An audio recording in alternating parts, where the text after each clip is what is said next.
नमस्कार। आज हम लोग इस क्लास में टाइप्स ऑफ ऑर्गेनिक रिएक्शन के बारे में जानेंगे कि ऑर्गेनिक रिएक्शन कितने प्रकार का होता है। चूंकि हम लोग जो आज टॉपिक पढ़ रहे हैं वो टॉपिक किससे संबंधित है, रिएक्शन मैकेनिज्म से संबंधित है। जो कि पिछले क्लासों में हम लोगों ने रिएक्शन मैकेनिज्म के बारे में पढ़ा है, जिसके अंतर्गत बॉन्ड ब्रेकिंग, बॉन्ड क्लीवेज या फिर बॉन्ड फिजन, फिर उसके बाद रिएक्शन इंटरमीडिएट, फिर उसके बाद रिएजेंट पिछले क्लास में पढ़े हैं, और फिर उसका जो चौथा पॉइंट है टाइप्स ऑफ ऑर्गेनिक रिएक्शन के बारे में आज हम लोग जानेंगे कि कार्बनिक अभिक्रिया में कितने तरह का रिएक्शन होता है। तो यहाँ हम देख रहे हैं कि ऑर्गेनिक रिएक्शन पहले यहाँ तीन भागों में बढ़ जाता है, जिसको सब्स्टिट्यूशन रिएक्शन कहते हैं, एडिशन रिएक्शन कहते हैं और एलिमिनेशन रिएक्शन कहते हैं। कार्बनिक अभिक्रिया विशेष करके यही तीन प्रकार का रिएक्शन होता है। और पुनः जो सब्स्टिट्यूशन रिएक्शन है, जिसको प्रतिस्थापन अभिक्रिया के नाम से जानते हैं, ये तीन भाग में बढ़ जाता है। Electrophilic substitution reaction, nucleophilic substitution reaction, free radical substitution reaction. ठीक इसी प्रकार से यहाँ एडिशन रिएक्शन भी तीन भागों में बढ़ जाता है, जिसमें पहला है इलेक्ट्रोफिलिक एडिशन रिएक्शन, दूसरा है न्यूक्लियोफिलिक एडिशन रिएक्शन और तीसरा है फ्री रेडिकल एडिशन रिएक्शन।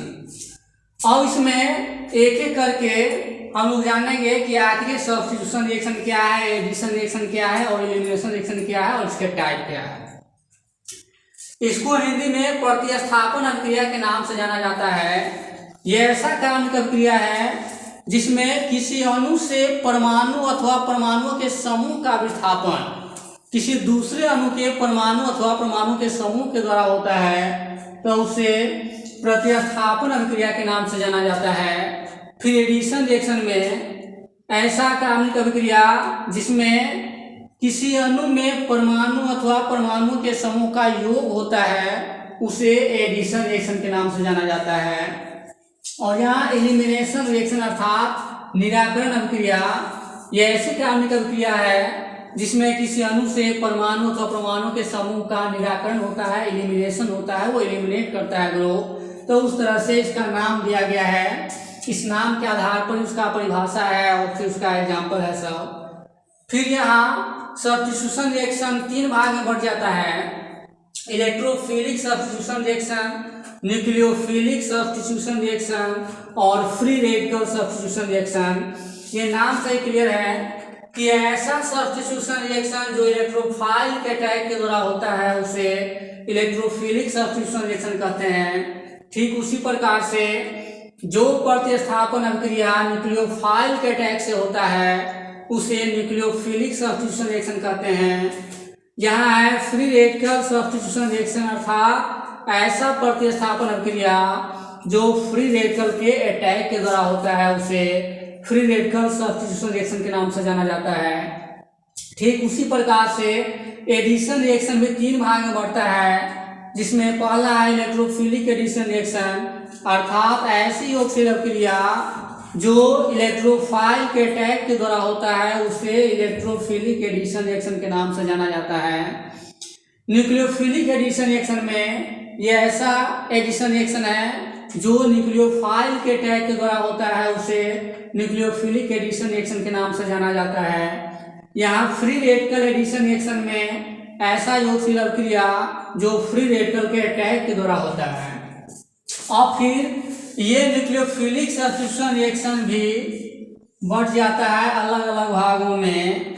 तो ये हो जाता है SN1, इसमें दूसरा हो जाता है SN2 रिएक्शन और तीसरा हो जाता है SN1+2 रिएक्शन और इसमें चौथा हो जाता है SNI।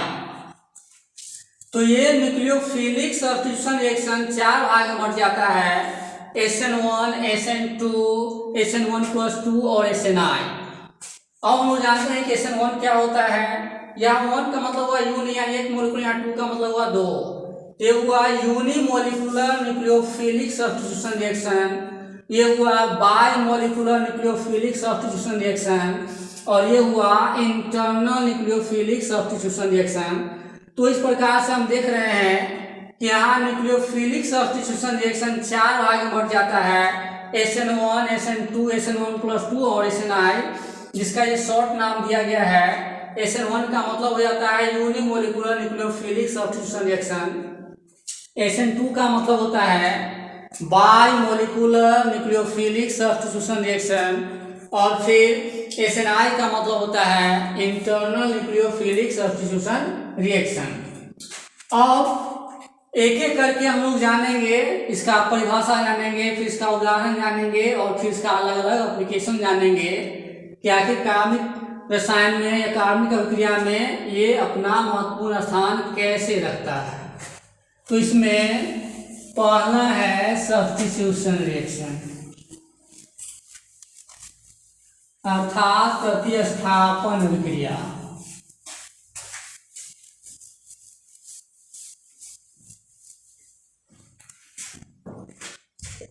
पहला है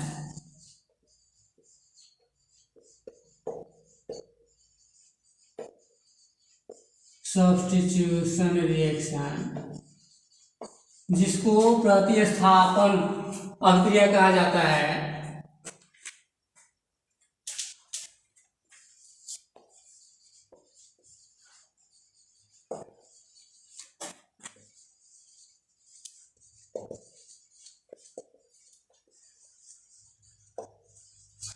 The chemical reaction in which an atom or group of atoms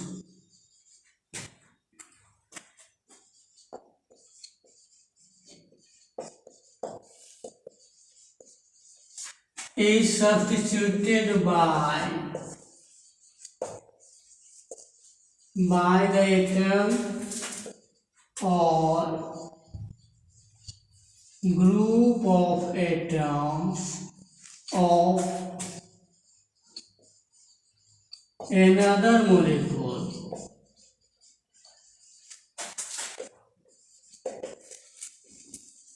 is called a substitution reaction.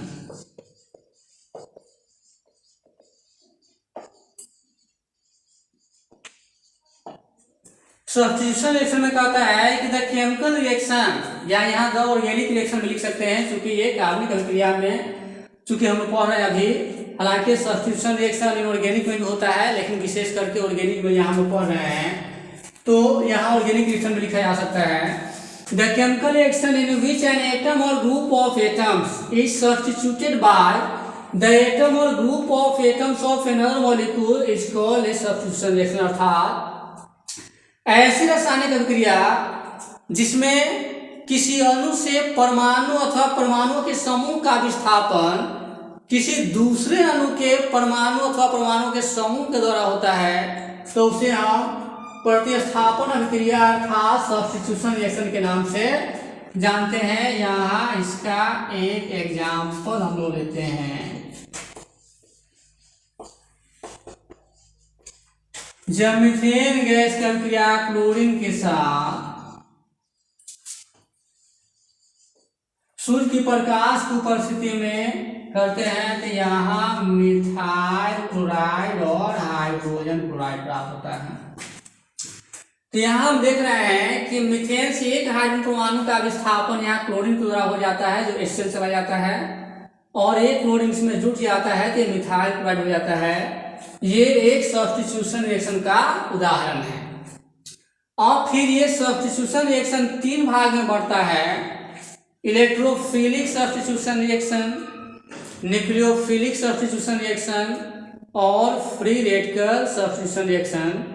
तब हम लोग इन तीनों के बारे में जाने, electrophilic substitution reaction, nucleophilic substitution reaction क्या होता है।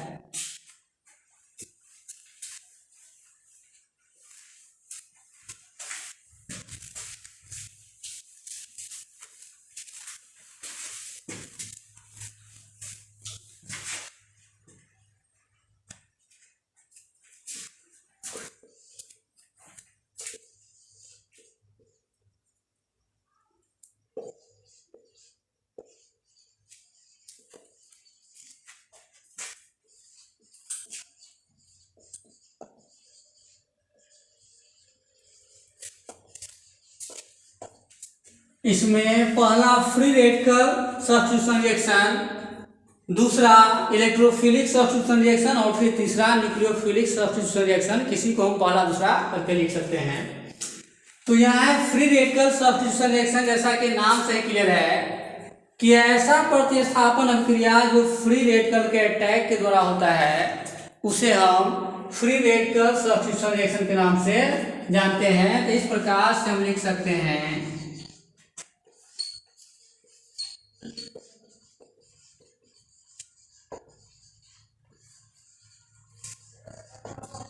the substitution reaction which is caused by the attack of a free radical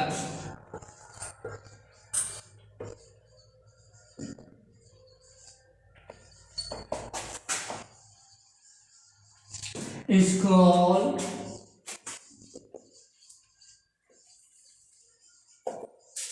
a free radical substitution reaction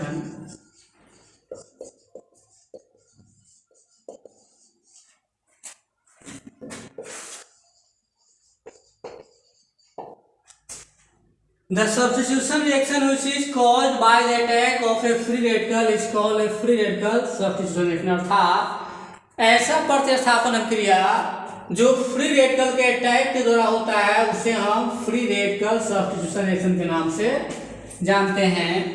अब यहाँ इसका एग्जाम्पल लेते हैं कि कैसे फ्री रेडिकल का अटैक होता है। जैसे कि पिछले एग्जाम्पल को अगर हम लेकर चले तो यहाँ मीथेन गैस क्लोरीन से अभिक्रिया कर यहाँ मिथाइल क्लोराइड और हाइड्रोजन क्लोराइड का निर्माण करता है। अब इसके मैकेनिज्म पर हम विचार करें, इस रिएक्शन का मैकेनिज्म,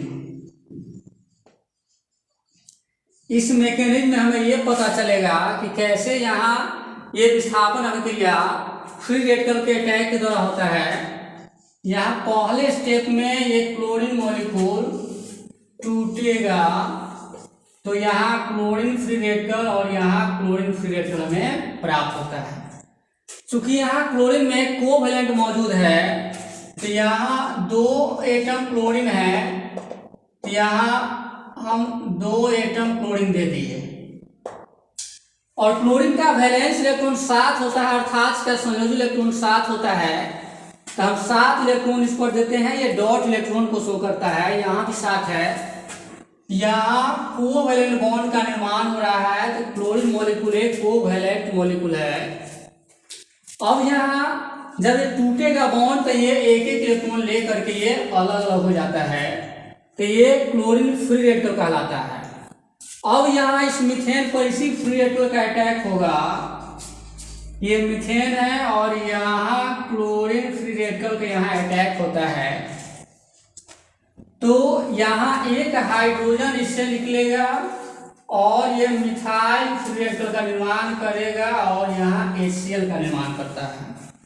यहाँ पहले स्टेप में क्लोरीन मॉलिक्यूल एक एक इलेक्ट्रॉन ले करके यहाँ क्लोरीन फ्री रेडिकल का निर्माण कर रहा है और ये क्लोरीन फ्री रेडिकल यहाँ मीथेन पर ये अटैक करता है जिसका एक हाइड्रोजन एटम एक क्लोरीन के साथ यहाँ HCl चला गया। जब ये बॉन्ड टूटेगा तो यहाँ एक इलेक्ट्रॉन लेकर के CH3 यहाँ आ जाता है और एक इलेक्ट्रॉन और ये क्लोरीन लेकर के वहाँ कोवैलेंट मॉलिक्यूल का निर्माण कर देता है। तो ये मिथाइल फ्री रेडिकल हुआ और यहाँ हाइड्रोजन क्लोराइड हुआ और फिर इस मिथाइल फ्री रेडिकल पर इस क्लोरीन का अटैक होगा इस दूसरे क्लोरीन एटम का तो यहाँ पर बन जाता है CH3Cl। तो ये इसका मैकेनिज्म है। अगर हम इसको ऐड कर देते हैं तो हमें वही चीज प्राप्त होता है। यहाँ CH4 और प्लस Cl2 और यहाँ हो जाता है CH3Cl और यहाँ प्लस HCl, जो हमें यहाँ पूर्ववर्ती जो अभिक्रिया है वो प्राप्त हो जाता है। इस रिएक्शन का ये मैकेनिज्म हो जाता है। पुनः इसको एक बार हम समझ लें कि ऐसा सब्स्टिट्यूशन रिएक्शन जो फ्री रेडिकल के अटैक के द्वारा होता है उसे हम फ्री रेडिकल सब्स्टिट्यूशन रिएक्शन के नाम से जानते हैं। यहाँ मीथेन का क्लोरीन हो रहा है, ये सनलाइट की उपस्थिति में, चूंकि ये रिएक्शन सूर्य के प्रकाश की उपस्थिति में होता है और ये फोटोकेमिकल रिएक्शन है। तो यहाँ एक क्लोरीन एटम एक हाइड्रोजन एटम लेकर के इससे चला जाता है, मिथाइल क्लोराइड का निर्माण करता है। और इसके मैकेनिज्म पर अगर हम विचार करें तो यहाँ क्लोरीन मॉलिक्यूल यहाँ एक एक इलेक्ट्रॉन लेकर के दो क्लोरीन फ्री रेडिकल में यहाँ बदल जाता है, जो कि फ्री रेडिकल हम लोगों ने पढ़ा है कि ऐसा स्पेसिस जिस पर एक फ्री इलेक्ट्रॉन होता है लेकिन उस पर कोई चार्ज नहीं होता है तो उसे फ्री रेडिकल के नाम से जानते हैं। तो यहाँ ये भी एक क्लोरीन फ्री रेडिकल है, यहाँ भी क्लोरीन फ्री रेडिकल है, और ये मीथेन पर इसी का अटैक होगा तो यहाँ एक हाइड्रोजन क्लोरीन एसिड चला गया, और जब एक हाइड्रोजन से निकलेगा तो एक इलेक्ट्रॉन लेकर हाइड्रोजन जाता है और एक इलेक्ट्रॉन लेकर यहाँ कार्बन पर रह जाएगा। तो ये मिथाइल फ्री रेडिकल है, और ये मिथाइल फ्री रेडिकल फिर इस क्लोरीन फ्री रेडिकल से मिलकर के मिथाइल क्लोराइड का निर्माण करता है। तो इस तरह से इसका मैकेनिज्म यहाँ 3 स्टेप में संपन्न हो जाता है। अगर हम इसको ऐड करते हैं तो ये मिथाइल फ्री रेडिकल से ये कट जाता है, ये से ये कैंसिल हो गया, फिर ये से ये कैंसिल हो गया, तो हमें ये प्रोडक्ट प्राप्त हो जा रहा है। तो इस रिएक्शन का मैकेनिज्म ये कहलाता है, और ये रिएक्शन 4 स्टेप तक जाएगा। और पहले का मैकेनिज्म ये हुआ, इस तरह से अलग अलग जो इसमें रिएक्शन है उसका भी मैकेनिज्म लिखा जा सकता है। ये पहले स्टेप का रिएक्शन है, इसका मैकेनिज्म यहाँ नीचे हम लोगों ने जाना। अब ये दूसरे स्टेप में अगर जाएगा, ये पहला स्टेप का हुआ, फिर दूसरे स्टेप में यहाँ CH3Cl, फिर ये Cl2 से अभिक्रिया करेगा तो यहाँ CH2Cl और प्लस HCl,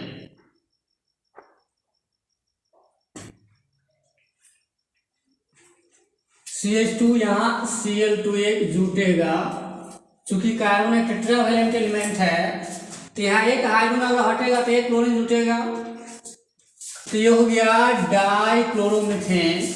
और फिर यहाँ CH2Cl2 फिर क्लोरीन से करता है तो यहाँ CaCl3 और प्लस HCl का निर्माण होता है। ठीक उसी प्रकार से यहाँ CaCl3 फिर क्लोरीन से करेगा चौथे स्टेप में, तो यहाँ CCl4 और यहाँ प्लस HCl का यहाँ निर्माण करता है। तो इस तरह से पहले स्टेप का रिएक्शन हुआ, ये दूसरे स्टेप का हुआ, ये तीसरे स्टेप का और चौथे स्टेप का रिएक्शन हुआ। तो यहाँ जब मीथेन का क्लोरीनेशन करते हैं सनलाइट की उपस्थिति में तो हमें मिथाइल क्लोराइड प्राप्त होता है, फिर डाइक्लोरोमीथेन, ट्राइक्लोरोमीथेन, और ये कार्बन टेट्राक्लोराइड अर्थात टेट्राक्लोरोमीथेन हमें प्राप्त होता है। तो पहले स्टेप का जो मैकेनिज्म हुआ ठीक उसी प्रकार से इसका भी मैकेनिज्म होगा, इसका भी मैकेनिज्म होगा, इसका भी मैकेनिज्म होगा, और वो सभी के सभी मैकेनिज्म ठीक इसी प्रकार से होगा। पहले स्टेप में क्लोरीन मॉलिक्यूल टूटेगा तो यहाँ 2 क्लोरीन फ्री रेडिकल का निर्माण करेगा। फिर दूसरे स्टेप में जो यहाँ मीथेन है, फिर अगर हम इसमें करते हैं तो ये मॉलिक्यूल लेंगे तो फिर एक हाइड्रोजन जब निकलेगा तो यहाँ पर फ्री रेडिकल आ जाएगा। ठीक इसी प्रकार से ये मिथाइल फ्री रेडिकल और एसिड का निर्माण होता है। फिर मिथाइल फ्री रेडिकल यहाँ क्लोरीन फ्री रेडिकल से मिलकर मिथाइल क्लोराइड का निर्माण करता है। तो अगर हम इसका मैकेनिज्म लिखते हैं तो फिर ये क्लोरीन मॉलिक्यूल 2 फ्री रेडिकल लेकर के अलग अलग क्लोरीन एटम बनाएगा, क्लोरीन फ्री रेडिकल, और फिर इस पर इसका अटैक करेंगे तो फिर हाइड्रोजन और क्लोरीन मिलकर के HCl का निर्माण करेगा, और यहाँ पर ये CH2Cl फ्री रेडिकल का निर्माण करेगा, और फिर यहाँ पर यही ग्रुप को डालेंगे तो ये दूसरे से निर्माण कर करके यहाँ पर फिर ये प्रोडक्ट का यहाँ निर्माण करता है। तो इसी प्रकार से जो शेष यहाँ हम देख रहे हैं कि 3 रिएक्शन है उसका ही मैकेनिज्म लिखा जा सकता है। तो ये फ्री रेडिकल सब्स्टिट्यूशन रिएक्शन है, अर्थात ऐसा सब्स्टिट्यूशन रिएक्शन जो फ्री रेडिकल के अटैक के द्वारा होता है उसे फ्री रेडिकल सब्स्टिट्यूशन रिएक्शन कहते हैं। तो आज हम लोग इस क्लास में इसको यहीं पर खत्म करते हैं, फिर अगले रिएक्शन को अगले क्लास में अध्ययन करेंगे।